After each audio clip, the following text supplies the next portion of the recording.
Right, folks, we're back, and man, this is going to be a good matchup. We've got Rafi Stern 2 games up from the rest of the Woof. field right now, 10-1. Next closest players, Kenji Matsumoto, 8-3. For those wanting Wow. to see Kenji, I'm pretty sure we're very likely to show off Kenji games coming up, but this an absolute banger between Rafi and multi-time former school Scrabble champion Zach Ansell. Emmett, I bet you got some good intel on Zach. Oh, I've got some intel. Look, Zach's been playing for years, more than a decade, which is kind of ridiculous given that he's only a year older than I am. But when I first came into the game about 6 or 7 years ago, I always heard these like whispered, hushed rumors about, oh, there's this Zach kid who's so good. He's going to blow your socks off, and then he did every time that I played him as a youth Scrabble player. Um, and unlike me, he's actually continued to get better after graduating from high school. I think now he's somewhere in the top 50, maybe even higher players in North America in this WoW or NWL lexicon, and he's only getting better. He studies 15-letter words in his free time. I think he's he does board constructions in his free time. He is addicted to the game of Scrabble, and he is one of the most naturally talented players we have out here. I've also heard, scarily for the rest of the field, that he's recently started studying 7 and 8 letter words again. So buckle up.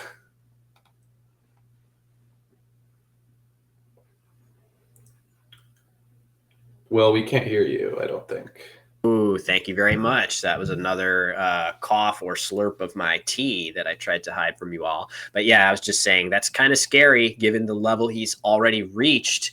If he's going to dedicate himself in that manner to the game, the sky's the limit for him. But over to Rafi, who goes first in this game. Rafi really has, for at least a decade, been one of the strongest players in North America. He has had many, many, many high finishes at national championship level events, of which this really has the same size and stature. So not a surprise to see Rafi starting fast.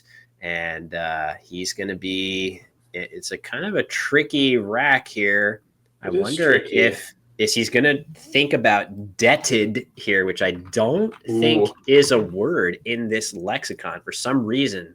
I feel like that's a Collins only word. I'm not sure why, but in any case, he's thinking about beget leaving 2 D's, and maybe he's going to get around to thinking about edged leaving BT. Those are really tricky moves. I don't know which I prefer, Emmett.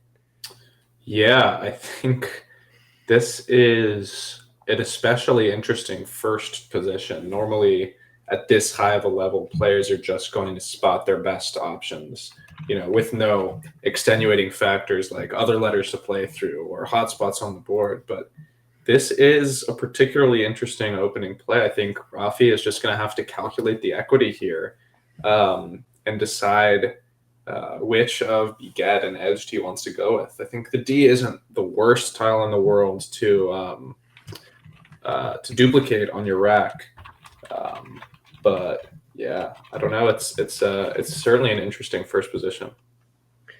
Yeah, it looks like he's going around to edged, which is, I mean, this makes a lot of sense. You're avoiding leaving duplicated tiles, and beget also has the negative of course, oh, I'm going to fix it before I draw in the wrong place this time. Beget placing the vowel in that easy spot to overlap. So edged a little bit more defensive from that standpoint and avoids leaving duplicated tiles. I like it. I think that that warranted a little bit of a think on Rafi's part for sure. That wasn't like an obvious, we're going to just play this immediately. But I like the choice he made here. Yeah, and Zach has a star play in the position, which I think might be easier to see because I'm sure he identified that had Rafi played an A, he would have been able to play Eudaimon, Eudaimon, which might Oh, make his star play in this position a little bit easier to find. That being, you know what, yes. chat? I'll give you a few seconds to find it. Oh, I'm I also started drawing it. I started Oh drawing it. no!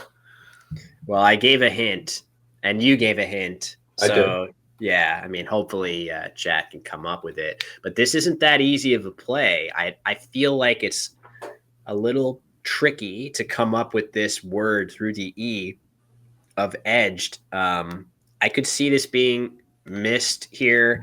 You demon, I'll spoil it here for 40 points. Definitely the standout play in this position. But I don't know. Yeah. I feel like this is a pretty high degree of difficulty find. Yeah, I mean, look, knowing Zach, I'm in the 90% range on my surety that he knows this word. But I would totally not fault him for playing something like Duomi, which he's got set up, or Mounded through that D and edged. Maybe he might be drawn to leaving the EN combination. But yeah, Yeah, it's been so a bingo often. yes, if he misses Eudemon, the question is he going to play Duomi off of the D already on the Ooh, board, or would he play it here to just, I mean, it actually scores a couple more points at a cost of opening up this triple in a way that's a little bit scary. Rafi's going to hit it pretty hard with his Q. This is like yeah. absolute gold for Rafi to be able to plop his Q down in a good spot here. But yeah, I don't know that. So of course, if you were to tell Zach that he had a double double through this E, he Oh, probably of finds course. it very very fast. But without that knowledge, it's a little bit tougher to find that play. But now, Emmett, there are a bunch of options where Rafi was probably worried about what future his Q had on this board. Now Yeah. he's got his pick of all kinds of different stuff. Yeah, I think something, I mean, he set up QUANT, just quant. To me, that has a few too many hooks to be a good option here. I think honestly, something like just banquet, leaving the Z is pretty good. Mm. Um, I mean, even just QUA is okay. Leaving a pretty strong leave to your Z. So he's got a number of really passable options here. We'll see what he decides to go through. Yeah, banquet makes sense. The only thing that's at all tricky about banquet is that, at least in my mind, I'm looking at words starting with the Q here. That's just the way my brain works. But you can see, look at Rafi. He spotted it. You can just tell he arranged his tiles in that way that suggests that he sees banquet. He's managed to think of Q words that don't necessarily start with a Q, and this makes a lot of sense. The extra nice thing about this, it uses a ton more tiles. It scores quite well. And if Rafi draws an A and an E to go with that Z on his rack, he's got a tailor-made overlapping spot for his Z there too. Oh So it yeah, does a lot of nice things. Definitely approving of that play by Rafi here. yeah. I think for Zach on this turn, my eye is immediately drawn to using that S spot on banquets and playing wifes.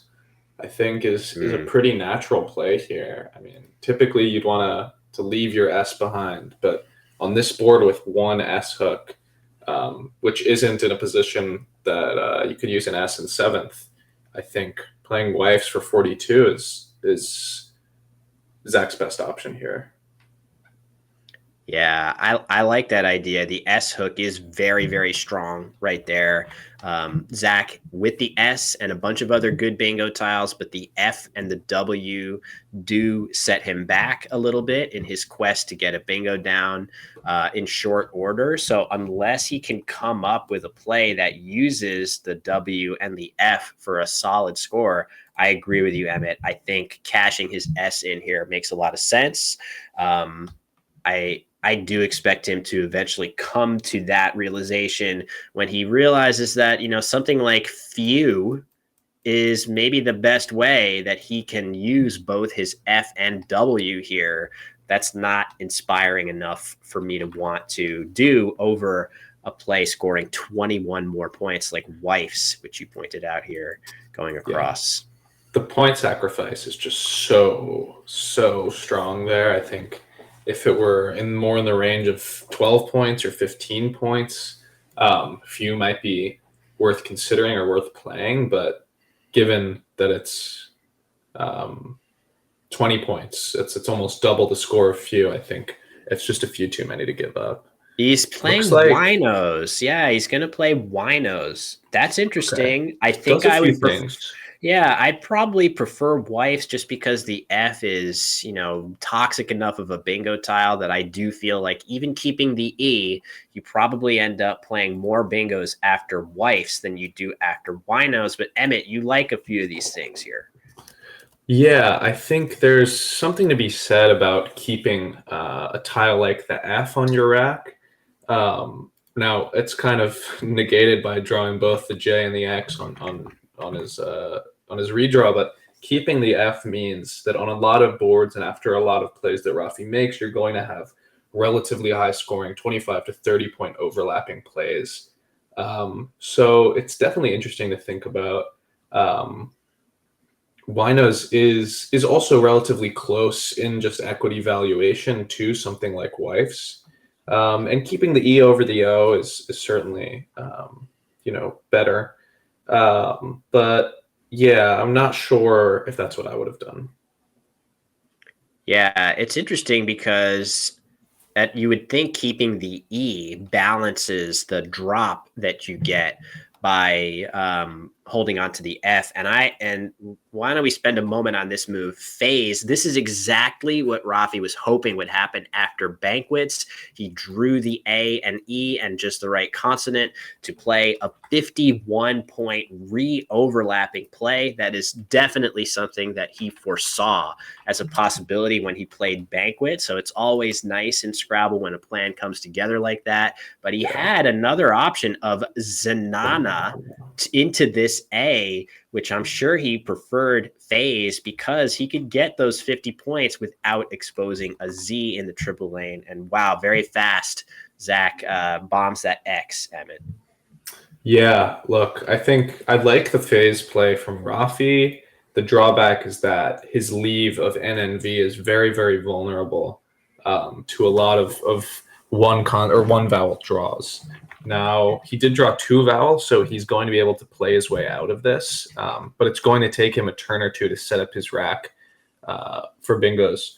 So yeah, not saying that FV isn't necessarily the greatest leave either, but it's definitely also something to think about whether it's worth playing off that extra N for Rafi. Yeah, no question that phase leaving NNV does leave him vulnerable going into the next turn to exactly the sort of draws that he is experiencing right now. So, totally agreed on that standpoint. That being said, I'm sure he'll figure out a way to get rid of one of his two. Maybe one of his two ends, and he'll certainly be trying to get rid of the V as well. Yeah. A couple options that come to mind. He could just play VIN right here. So that's a possibility that seems to balance his rack the absolute best of any play. And then I don't know. I'm sure he's got some other stuff. Maybe vinyl through the NA on the board. Yeah, not Yeah. sure if that's better just because it keeps the two ends. Although you do get a few more points for that. Yeah. I mean, optimally, he'd want to play maybe even something like Vinca scoring well, but there's just not a good spot for that. Maybe he's thinking about Vincae, Vincae, but Rafi is an experienced enough player to know that that's no good. So yeah, I'd like to see him just play Vin here. Honestly, I think it's a very simple play. Um, it's a play that you'd even see school Scrabble players play probably, given that their propensity to overlapping. But in this position, I think it's very possibly the right play. Yeah, I mean, no, that's increasingly that's not the slight that it used to be to compare anything to school Scrabble. I feel like the Indeed. level of play at school Scrabble has risen to a level that's kind of indistinguishable to high high level play, and he is going to play vinyl here for a little bit extra on the scoreboard instead of Vin at the top of the board. I think part of this is there's defensive merit in it to prevent Zach from playing an O overlap in this spot and scoring very well. Instead, Zach's going to immediately play a G with all those vowels, doing his absolute best to get back to balance, but he is leaving 3 vowels on his rack through no fault of his own, really, Emmett. I think that's a totally solid play by Zach. Yeah, I think it looked like far and away his best option to both score points and drop at least 3 of those 6 vowels. And now he puts himself up to the whims of the tile gods. So I think that's a perfectly fine play. Yeah, and Rafi's canteen is not going to go down here. So we'll see how he bounces back from the hit of not being able to play a bingo. Yeah, always disappointing. We've seen it a couple times. Last game, Carl Higbee with G hours on his rack. It looks like Rafi is thinking about the fact that he would have tendons through a D open on the board. Maybe he's going to decide he wants to play it through here. It wouldn't be a bingo, but it would certainly be a stylish way to burn through a lot of tiles at once here. It might be more of a flashy play than is required here. Maybe he'll want to do something a little more standard, keeping a better bingo leave. But frankly, this board isn't that good for bingoing at this point. So holding on to a good bingo leave might not be as important as it could be on a different board. So I could see him opting for tendons here. Another idea, if he wants, is to just play Azan through this spot on the board, but I'd be a little worried if Zach has an S that I'm just giving such easy points back after a play like this. So tricky move for Rafi. I don't know where your instincts lie on this one, Emmett. Yeah, I mean, honestly, I think I would be pretty immediately drawn to just playing something like Annie under edged and duomi, which scores not great, but also has your best bingo leave of AC and T, which bingos with a lot of draws.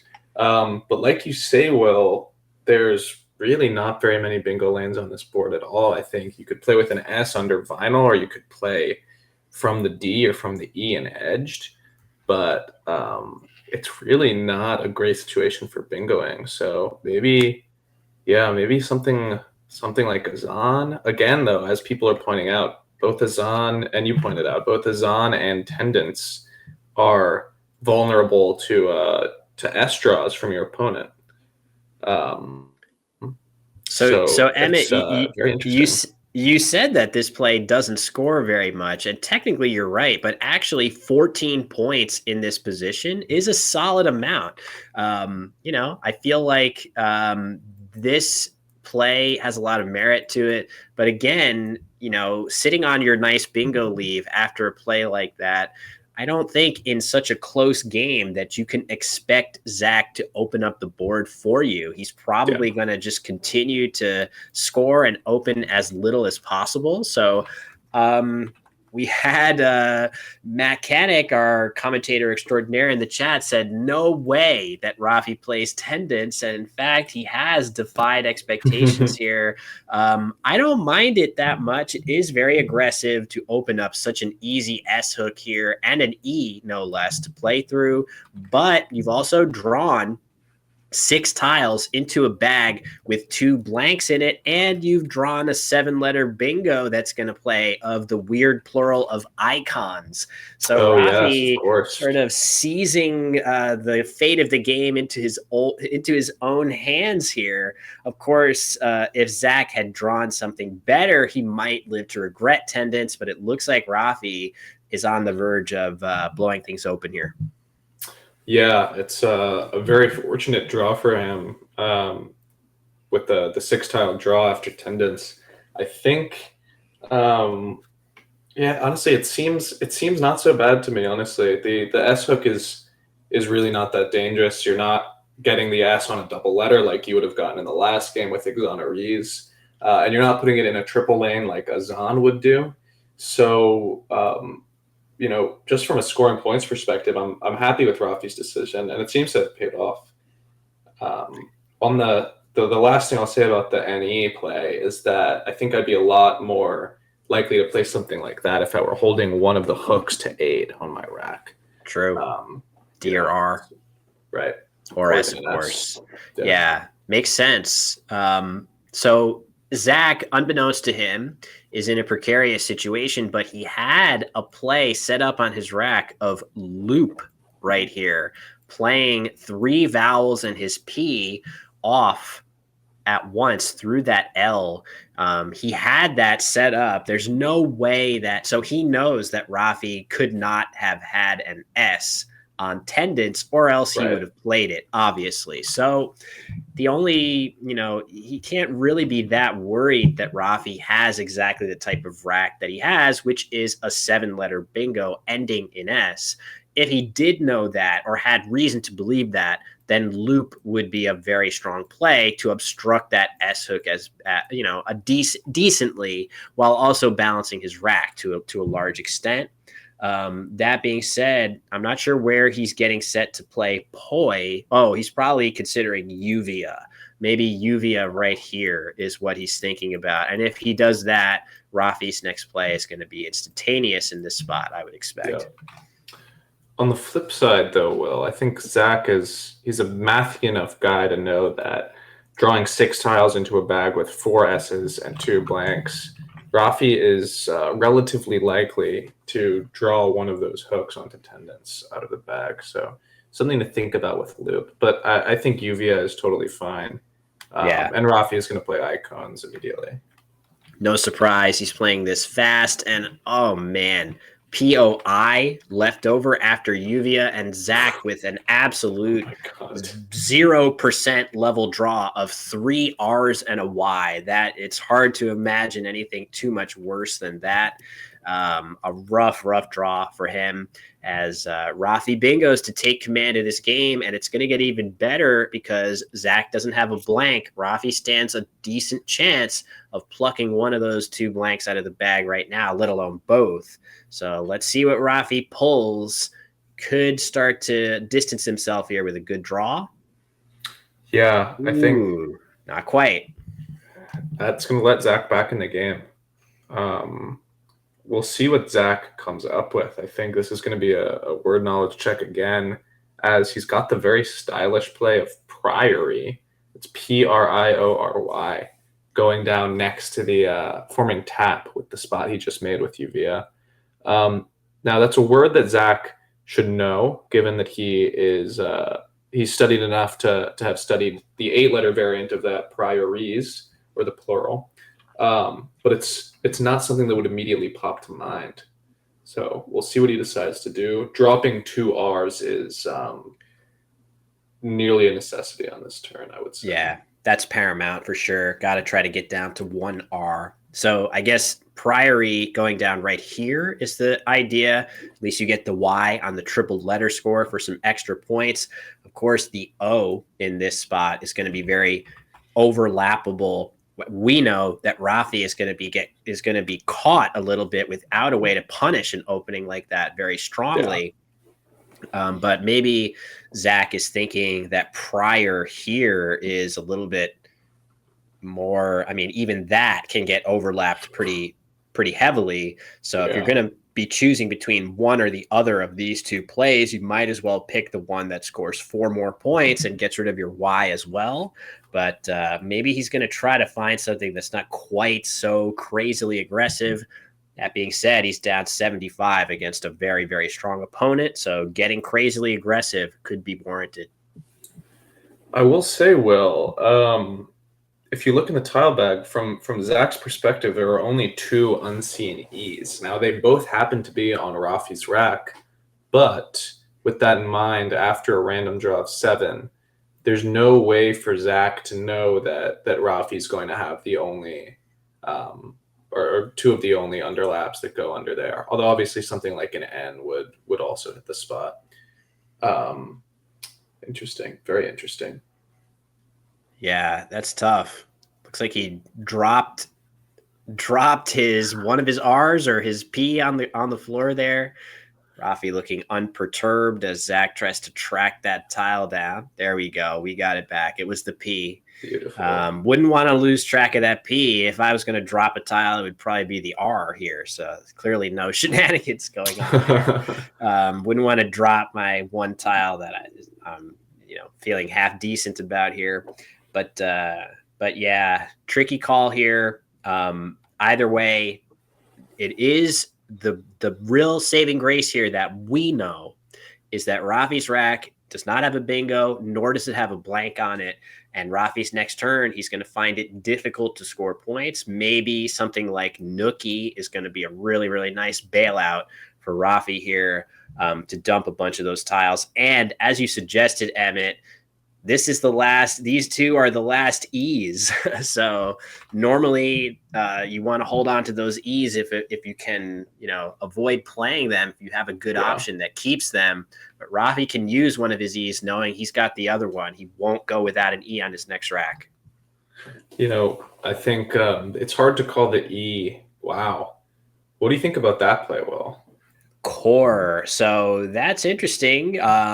It's funny because that actually works out maybe the best against Rafi's actual rack, where he was really, really hoping to dump some of those vowels through there.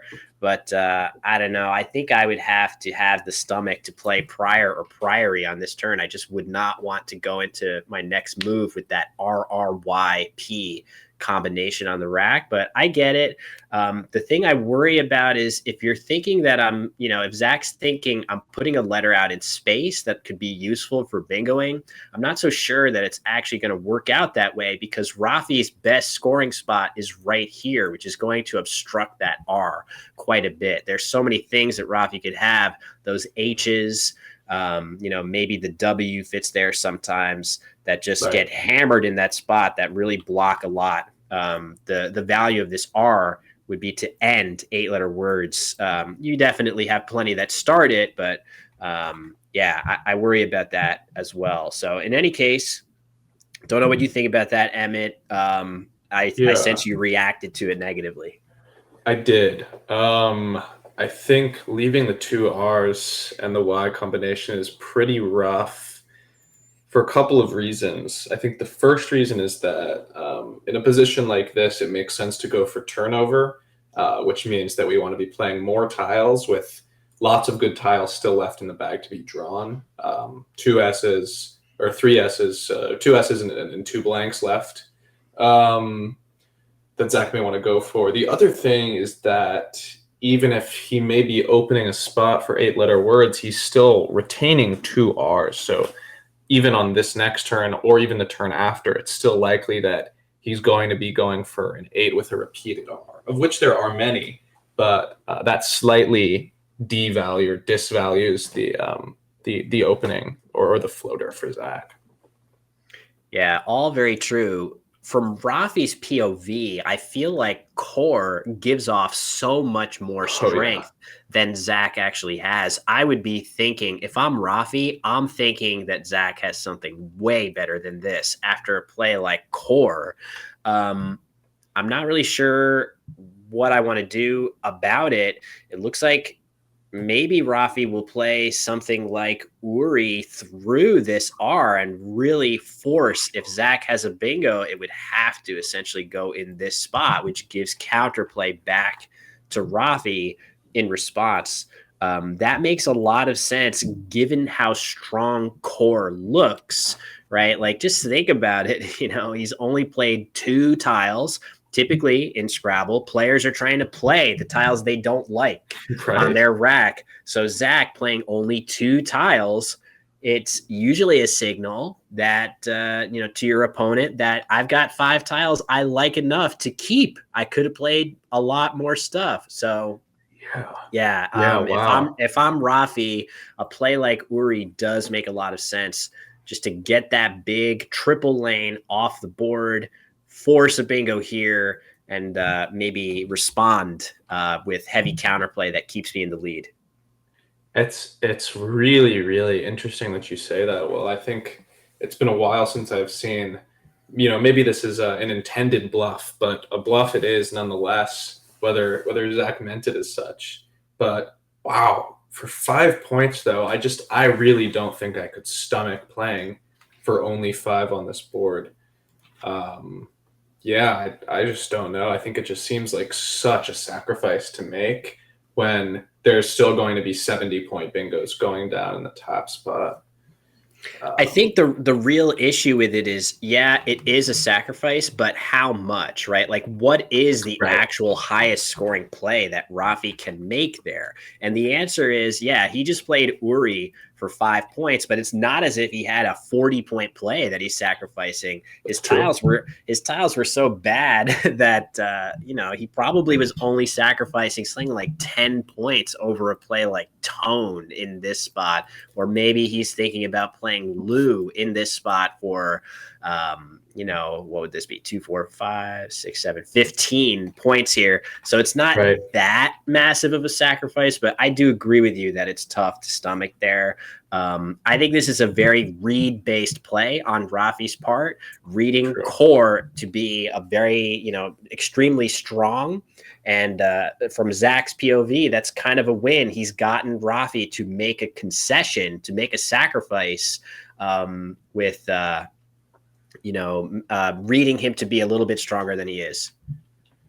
Yeah, and honestly, Will, as Zach plays what I think is his best play in the top left, I think it's possible that that was part of the intention of Core to induce a blocking play exactly like that from Rafi. So if we have the chance to ask Zach about that, I think I'd really love to know whether that was part of his rationale.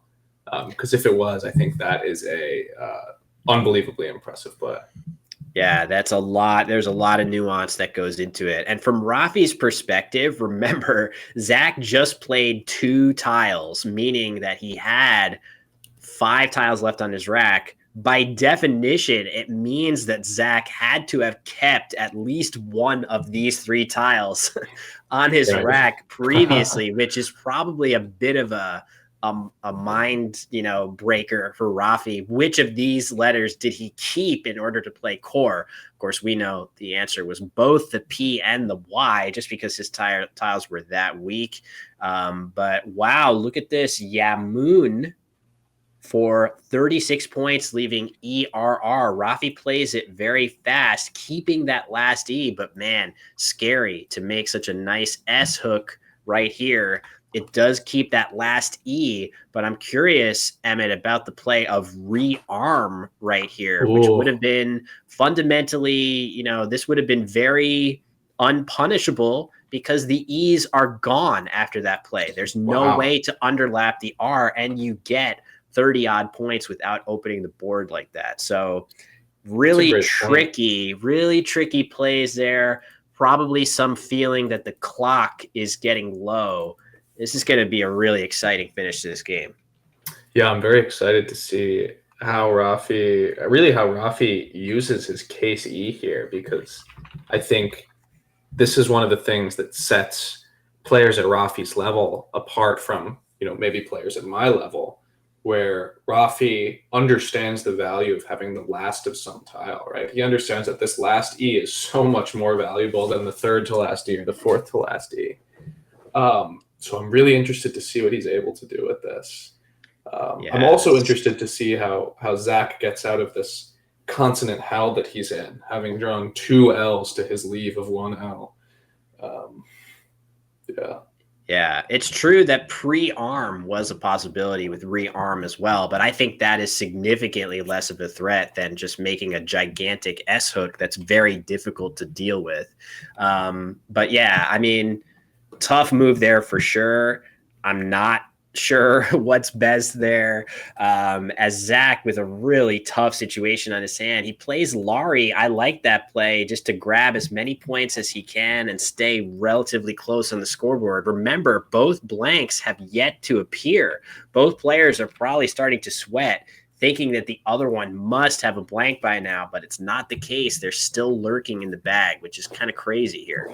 Yeah, it is kind of nuts. He's, that play puts Zach in striking distance. But again, I think I'll say recursive again. The recursive nature of playing 1 R off all those turns ago is still hurting him as he's having to play through these consonant heavy racks that maybe he wouldn't have found himself in the situation had he played off more of those consonants with prior or priory.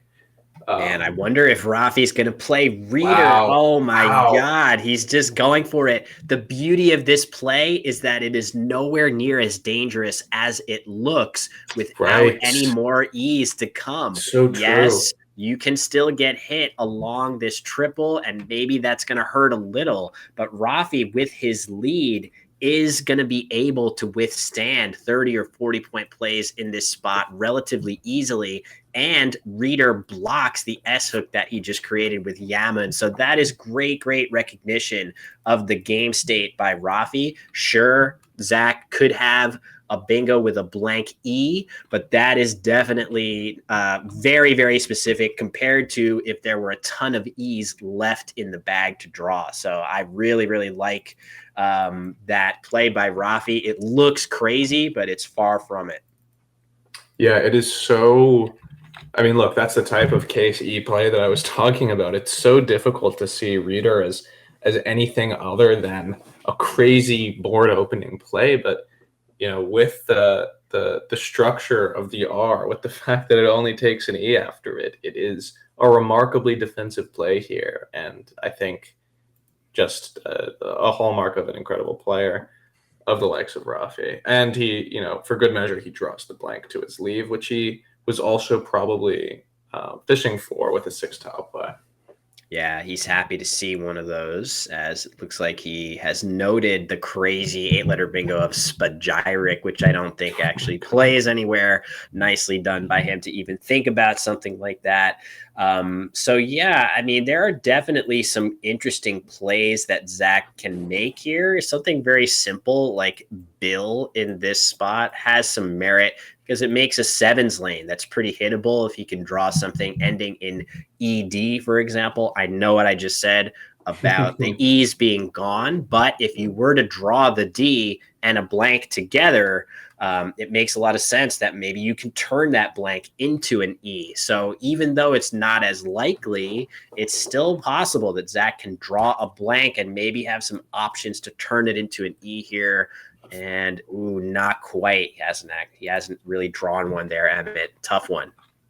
Yeah, I think Zach is kind of treading water here. It's gonna take a really good draw on probably his next turn in order for him to win this game, but he's kind of running out of time to turn this around. Yeah.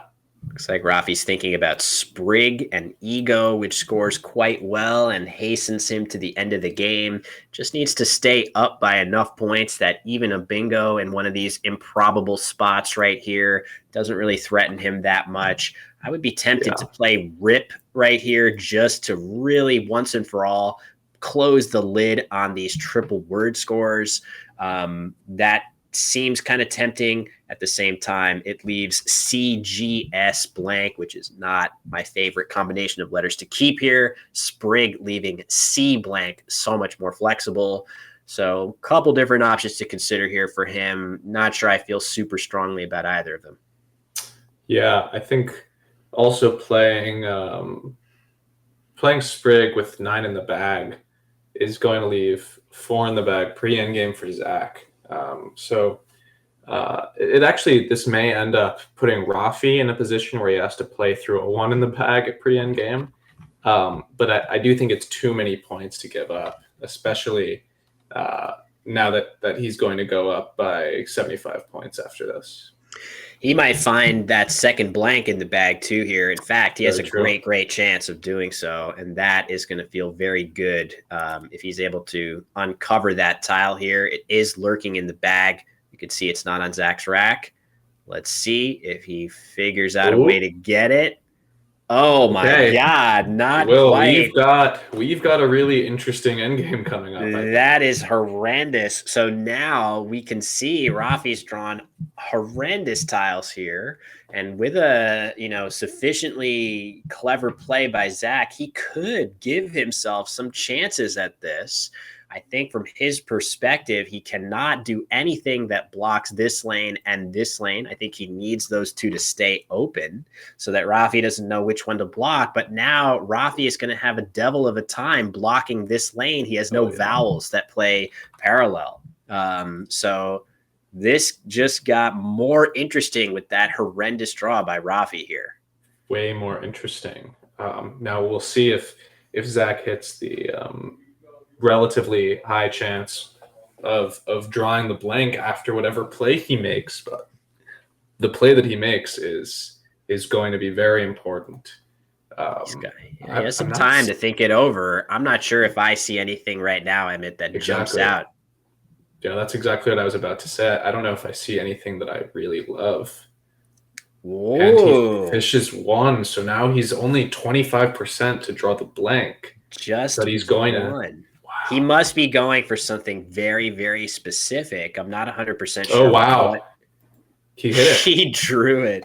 So that's crazy. The problem, though, with playing just one tile is that it allows Rafi to play two of his tiles and not empty the bag. So Rafi is going to be up still 70 going into this move, and he's going to have a chance to burn his W or some other tile. Maybe he'll make a blocking play somewhere.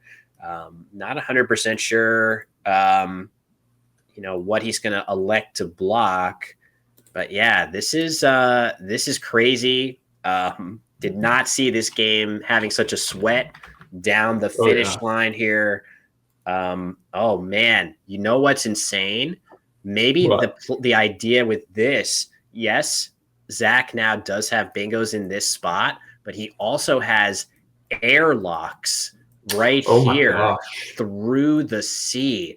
Is it possible that he was going for that play in this really difficult spot? The C space S combination, not that easy to bingo through, but he's managed maybe to think about that as an option to come up with here, which is pretty amazing on his part. I can't wait to hear some of his rationales for these plays. Yeah, I'm very excited to speak to him. I'm kind of worried, Will, that Rafi's going to be able to outrun whatever he plays. Although if Rafi plays maybe two tiles off and then Zach is able to play airlocks, Rafi's leave is going to be so bad that I think Zach is just going to go out first and win the game. So what's in the bag here? DHT, I think. DHT, DHT coming in the bag. I just wonder what is even going to happen. So first of all, I don't know what Rafi is going to play here. He could try to play his W so that he's not stuck with it in the end game. If he does that, then he's very likely going to be stuck with two U's. So I don't really know. This is a brutally complicated position. He's only got 4 minutes to think it over, and we could be headed towards a pretty tight end game too. So he's got to leave himself some time. It's one of the things that makes this so tough for Rafi. Okay, and Zach is going to be able to play airlocks now. Well, let's see if he sees it or not. Right. I mean, he could have been fishing for something in the normal lanes that we spotted, but if he sees airlocks, he is probably likely to play it and maybe hope that he draws the other blank from the bag. That would definitely be, the play. This play by Rafi is a little bit paranoid. I might feel, if I'm Zach, that I have a chance of drawing the other blank from the bag right now. It's possible. So it's tough. This is a tough one. I think I can't do the calculations right now, but I'm confident that Zach definitely knows this word airlocks. I think we just have to hope, or maybe if you're rooting against him, you have to hope that he doesn't see the spot through the C or think that there is a possibility of playing through the C. But that is his only playable bingo here, Will. Yeah, I mean, it's just tough. I mean, we know. I guess he potentially wins this game with a blank draw after. Maybe. I'm not even sure about that. So what's the other tile on the bag? The other tile on the bag is a T right now. So if Rafi somehow left the blank in the bag here, he would lose the game. He would not have an ability to overcome Zach's play with the blank, which would just be zaps for 14. Rafi just wouldn't have a way to score enough points to overcome Right. all those high pointers that would make their way into, well, not Zach's rack, but into his score. So Airlocks does win with a blank draw. I feel like it's, I don't think there's any particular reason to assume that Rafi must have the blank here. So he is alive if he plays that, but we know the truth, which is that Rafi can play. A couple of you have pointed out, I think, in the chat that Croth, our favorite non no vowel 5-letter word, will just play through there. If Rafi wants, he can just play Chad up here as well, scoring more than enough points to stay ahead of Zach. But damn, what a crazy finish. I did not see it being this close. No, me neither. But yeah, I mean, as the chat is pointing out, that's a very high level blocking play from Rafi, knowing that in a lot of end games he's going to have trouble playing through these clunky tiles on his rack. Yeah, so he's thinking, I wonder if he has, you guys are saying he sees Loricas, but I'm not sure what, Emmett, can you figure out of Through what the use that is? just that it scores leaves a blank, I guess. Just I mean, through the sea. through the sea, yeah. Okay, got it. Yeah, makes sense. If he thinks he doesn't have a playable bingo, maybe that's the right thing to think about. I'm not sure. Interesting. Very interesting. It's funny that you see the definition scroll of the regular word but it's defined as a flat fish, which is not what you would expect for that word there. Yeah, Zach's in a pickle. I think we have figured out that if he sees airlocks, he would win if the blank was the last tile in the bag. Other than that, I don't really see what hope he has. Maybe he's going to come up with something super creative that is a hallmark of his style of play. One idea is like if you fish your O right here, now you've created a new line that's more realistic for you to hit. There are no E's left, but you have an I. So, and anyway, looks like he's given up. Couldn't find a sequence. Yeah, I mean, I don't think he could find something that gave him a realistic chance of winning this game. Makes sense, Emmett. And in fact, we know he was dead to rights here. Yeah, it would have been very, very close, though, I think. Yeah, for sure. Still close. Oh, certainly. Yeah. In any case, Rafi should have ample ways to finish this off. Hopefully, can you guys still hear us? Uh-oh.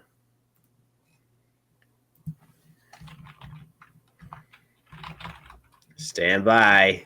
Can they hear us or just not see the stream? I think we just had a RIP. I think we should just yeah, hi. So they can still hear us. You guys can hear? We just lost the video feed? Okay. Hopefully we got, all right, we should be good in just a moment here. Can you guys see us now?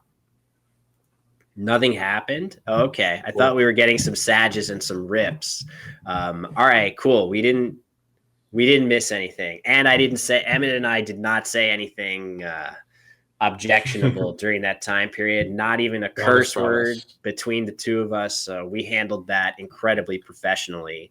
Thank you, Emmett. Usual. Yeah, of course. No surprise. And no surprise that Rafi makes his best endgame here, finding Croth with a blank. That's not an easy play. So very, very impressive performance by both players here for sure, but definitely by Rafi showing off why he is in first place by 2 games. And depending on the other results in this round, maybe by 3 games, 12 rounds into the event. Yeah, that would be remarkable this early into the event. Now Zach's got a couple of outplays. None of them, or at least actually only one outplay, maybe just Tarok to the sea, which he finds. Nice. Unsurprisingly. Yep. Also his best play. Indeed. If we can get either of these guys on the phone to talk about this game, I think that would be great. But I mean, for now we can I think Rafi may be challenging this using the He's free challenge. he's doing the YOLO challenge for sure. But when they get back to the board, I have every expectation they're going to talk a lot about this game. I don't think we have the ability right now, at least, to talk directly to them, but they're going to have some good insights that they're going to share with each other and by extension with all of us when they sit back down. I have every expectation here. So we'll be ready for that. So yeah, let's see. Here they come back. Zach finishing off this game. I think that is the final score that I have. Yes. Oh, so you were in a really rough spot. Well, I mean, sort of. There's a lot I could hit that isn't the blank that goes down here. You got 8 for me. 364 to 316. Yes. Game. Hold on. Oh man, that was insane. Yeah. After Sprig, I left C blank, and I figured I was in a pretty good spot. Like even if you bingoed, I drew T T U W. I was like, oh my god. Yeah.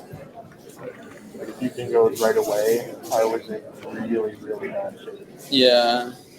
Yeah. I mean, to use the last letters, I have Sailor, and I'm fishing for stuff. I can get like Rialtos or Raleighs or anything down there. Yeah, tons of stuff like that. And I need to block. I missed track. I thought there was still an O left, so I wanted to block like Cow or something down here, or even other stuff that goes down there. But it's also a decent fish. So after I played Acorn, I drew the last 2 E's, which felt pretty good. Yeah.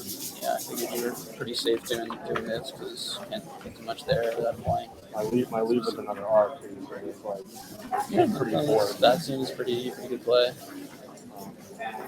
The brewery tournament's tricky. I felt like it was a good play, but it seemed like it might be even worth keeping the other E's somehow. But I love Would you? ERN. I had the last N. I thought about playing Ionone, but no, you gotta block this lane. If I just played 2, I don't have anything. But this lane is easier to hit. But this lane is more powerful. If you hit this lane, I can get a big comeback. That's true. That's why I played this. And also, I was never close to anything. At any point until the very end.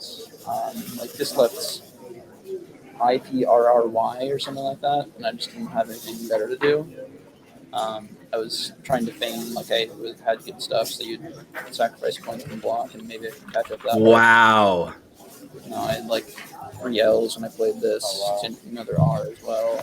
I thought you had to have been close for the long game, but that's what I was hoping you'd think. But another benefit of Re is when you play core, you like pretty much never have a pile of birds there. Yeah. So it's a spot that I'm going to hit faster than you. Maybe a C. Yeah, you could have, but like Ocker is the play, so it's a little bit. A C isn't super likely. Yeah, so that was another benefit of the I didn't see anything I could fish for on the final turn that would go like here that you wouldn't just immediately block because you see I have 7 tiles left and there's nothing back. You see exactly what's possible there. So it's you guys were struggling, man. The racks were terrible. I felt bad for both of you. Yeah. It's made for a really entertaining game, though. Yeah, I hope we put on a good show for those watching at home. Yeah. Yeah, they did. You guys did. Yeah. When did you draw the blank? You said you had the blank. After I played Retro. Got it. Very late. Yeah. I was ended with also an interesting spot because, like, it seems a little bit goofy to throw open some lanes, but my other play that I thought was good was Azan, which seemed pretty awful if you even had. Yeah, or an H. Or an H, yeah.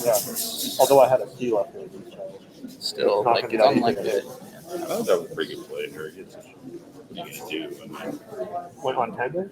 No, that was that play was this awesome. play was forced. No, Vedder was awesome. Yeah, that did exactly what I wanted to do.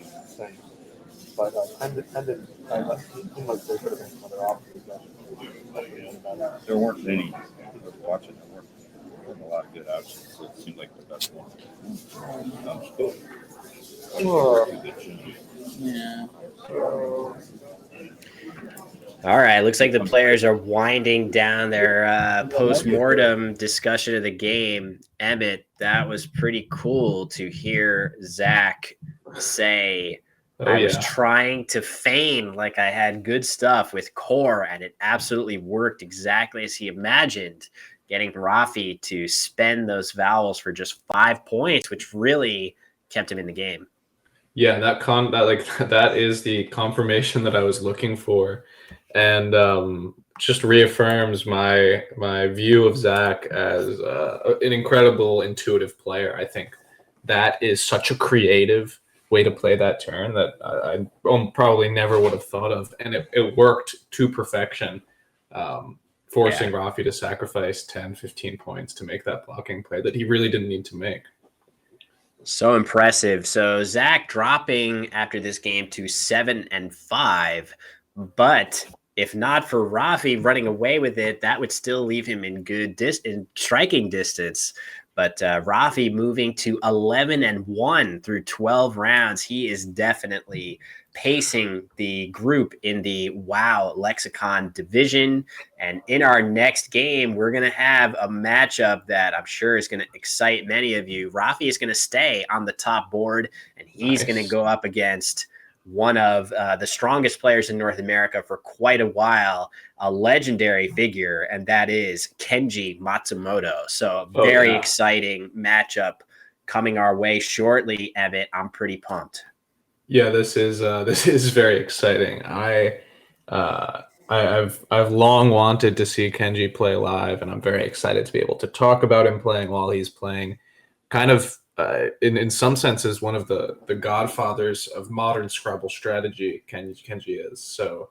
I'm excited to see what creative ideas he's going to pull out over the board. Yeah, without question. So a great matchup headed our way. The players are going to take a break. Rafi's going to probably stretch his legs after that nail biter of a game.